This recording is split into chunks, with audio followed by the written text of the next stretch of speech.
بسم اللہ الرحمن الرحیم۔ شروع اللہ کے نام سے جو بڑا مہربان اور نہایت رحم کرنے والا ہے۔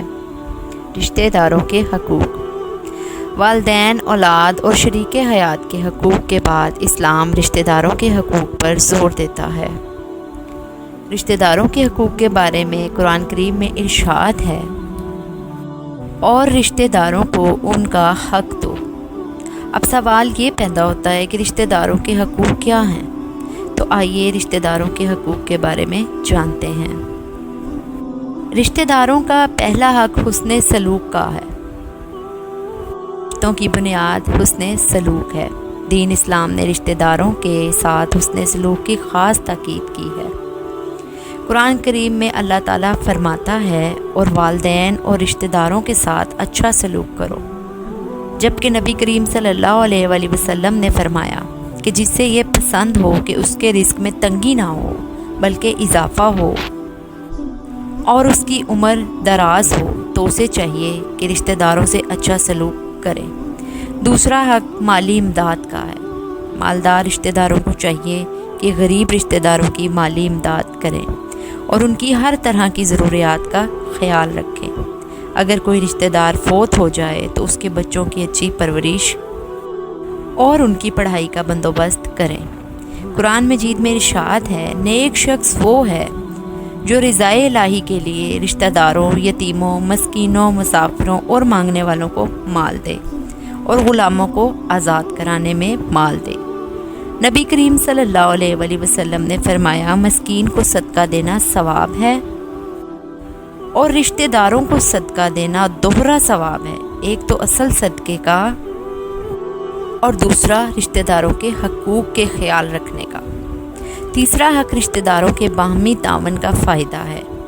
مسلمانوں کو حکم دیا گیا ہے کہ اپنے ضرورت مند رشتہ داروں کا خیال رکھیں تاکہ انہیں غیروں کے آگے ہاتھ پھیلانا نہ پڑے۔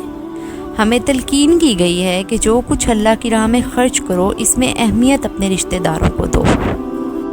انہیں تانے دے کر اپنا اجر اور ثواب ضائع نہ کرو۔ انہیں احساس کمتری کا شکار نہ ہونے دیں۔ برباد ہو جاتا ہے سارا ثواب رشتہ داروں کو بار بار جتلا کر۔ انہیں بار بار نہ جتلائیں۔ رشتہ داروں کے ذریعے مالی امداد یا تعاون کا ایک اہم فائدہ یہ ہے کہ اس سے انسان کی عزت نفس کم نہیں ہوتی اور رشتوں میں محبت بھی پیدا ہو جاتی ہے۔ چوتھا حق خوشی غمی میں شریک ہونے کا ہے۔ رشتہ داروں کو ایک دوسرے کی غمی اور خوشی میں شرکت ہر حال میں کرنی چاہیے۔ ایک دوسرے کی خوشی سے حسد نہیں کرنا چاہیے بلکہ خوش ہونا چاہیے۔ اسی طرح ایک دوسرے کی غمی خوشی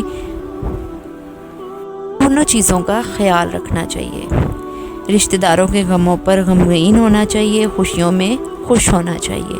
اگر رشتہ دار ایک دوسرے کی خوشی غمی میں برابر کے شریک ہوں گے تو یقیناً ایک دوسرے کے بارے میں محبت اور صلہ رحمی کے جذبات پیدا ہوں گے اور آپس کے تعلق بھی بہتر ہوں گے انشاءاللہ۔ پانچواں حق نیکی کی دعوت دینا ہے۔ اپنے رشتہ داروں کو نیکی کی دعوت دینا بھی فرض ہے تاکہ وہ اللہ اور اس کے رسول صلی اللہ علیہ وآلہ وسلم کے بتائے ہوئے راستے پر چل کر دنیا اور آخرت میں کامیابیاں حاصل کریں۔ رشتہ دار اگر برائی کے راستے پر چل پڑے تو ہر ممکن کوشش کریں کہ وہ برائی چھوڑ کر نیکی کی طرف آ جائیں۔ نبی کریم صلی اللہ علیہ وآلہ وسلم دعوت کا آغاز اپنے رشتہ داروں سے کرتے تھے۔ قرآن کریم میں ارشاد ہے، اور اپنے عزیز رشتہ داروں کو اللہ کے عذاب سے ڈراؤ۔ چھٹا حق قطع تعلقی کا ہے۔ قطع تعلقی سے مراد رشتہ داری توڑنا ہے۔ رشتہ داری توڑنے کا نظام قائم نہ کیا جائے۔ کوشش کرنی چاہیے کہ ہر ممکن حد تک رشتہ داری کو توڑنے نہ دیا جائے۔ اگر کوئی رشتہ دار تعلق توڑے تو اس کے ساتھ تعلق جوڑنا چاہیے۔